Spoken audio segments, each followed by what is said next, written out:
Hi, this is Max and today it's all about a birthday card for someone who loves stars. It will be a top folding card with a panel of blue cardstock that I already cut in length. I'm using this rectangle die that creates a faux stitched edge. As it is smaller than the size that I need, I lengthen it by only cutting 7/8 of it and leaving the rest outside the cutting plates. By doing this, the lower part will not be cut. The blue panel already has the correct length, and so I line up the die now with the lower edge and cut this part that I kept out of the sandwich before. Next, I'm using a border die to create a 1 cm wide path in the middle of the panel.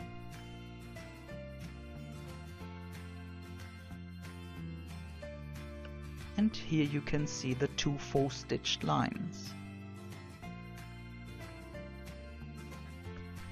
I'm now going to cut 1 mm along the inner sides of the stitched lines to create a slot in the middle of the panel.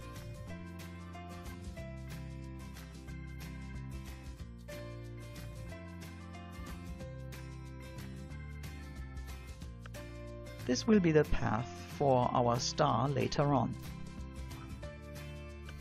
Next I cut a star with a die set by Stampin' Up, once in blue and a second time in white. I'm using the next smaller die on the white star to create a window. For the window itself, I'm using some acetate, which is the leftover from the packaging of our children's toys.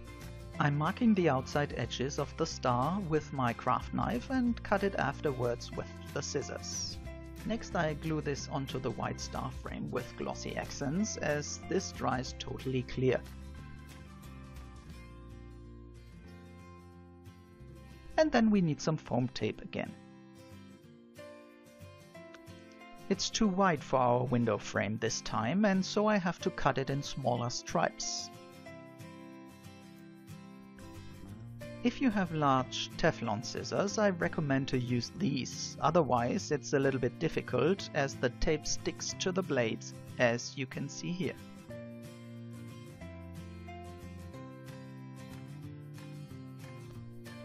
So that we have smaller stripes now, we are able to bring them onto the acetate side of the window and create some dimension.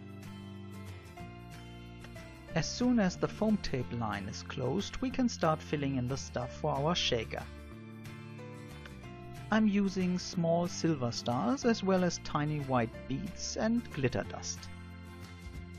Afterwards, I'm removing the cover paper from the tape and close the shaker with the blue star. And here's our little shaker star. But now back to the panel with the slot in the middle. I'm now using these two stars from the stamp set All Boy by October Afternoon and Versamark ink to create a background on the panel. The stamp press by Fiskars helps me to line up the stars correctly. I heat embossed this with white embossing powder in several stages to keep an overview on the pattern.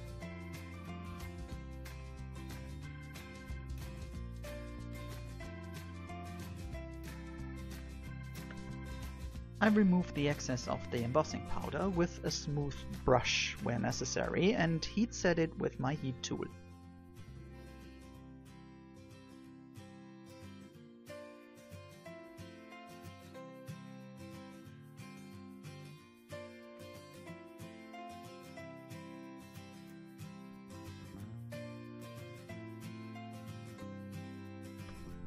I am using the same technique on the rest of the panel and also wipe off the excess powder with the brush before heat setting it.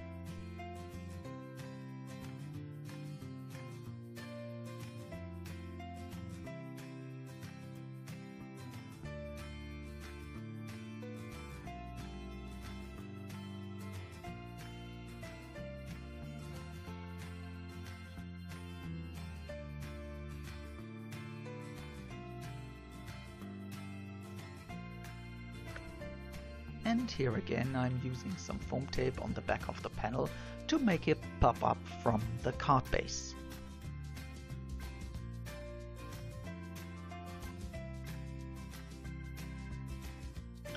For the moving mechanism, I'm using a 1-cent coin where I add a foam tape dot on top.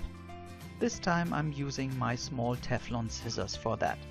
The tape dot needs to be smaller than the slot on the panel, as the star will otherwise not move. Take your time to do that, as it would be a pity if it would not work afterwards. And I strongly recommend to do a test before you put the star on top. If the mechanism slides smoothly through the slot, we remove the cover paper from the foam dot and stick our star shaker window on top. To cover the backside of the slot, I'm using some leftover of the blue cardstock and remove the cover papers of the foam tape. And finally we stick the panel to the card base. For the sentiment, I intended to do something different this time. I will create "You are a star" by 3 little banners on the top left side, with the moving star replacing the word "star" in the sentiment. I'm using the mini alphabet by Artemio to create the words vertically on white cardstock and cut it in stripes afterwards. Then I'm punching a hole on the top of each stripe and using my crocodile to fill these with eyelets.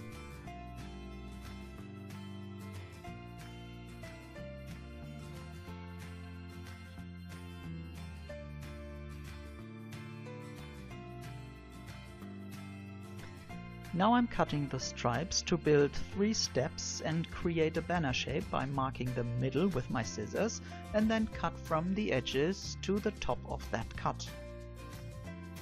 By doing so, I get some almost evenly cut banner shapes. These banners will now be adhered to the panel by using also some foam tape dots. On the lower right corner I want to put some of the little stars that I already used in the shaker window. So first I build some dots of glossy accents and then put the little stars on top with the help of my quick stick tool. This time I intended to have a sentiment on the inside of the card as well. And so I'm using Balloon Bash by Stampin' Up and stamp it in Night of Navy. I love this big and wonderful stamps, but unfortunately they didn't make it into the main catalog.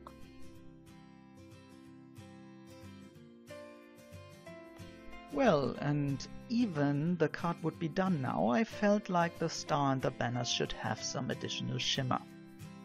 And so I'm going over them with my Wink of Stella glitter pen.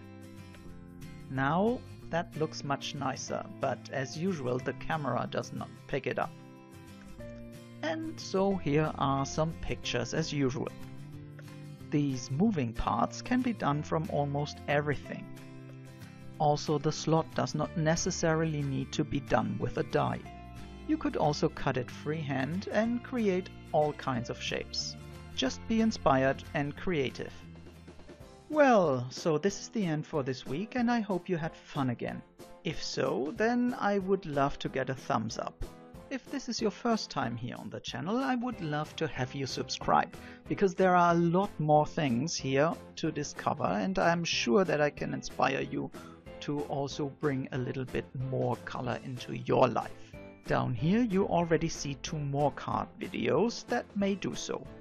Many thanks to all of you for watching, and don't forget to leave me a comment and make some notes or suggestions on things you would like to see next. So hope to see you soon. Bye bye!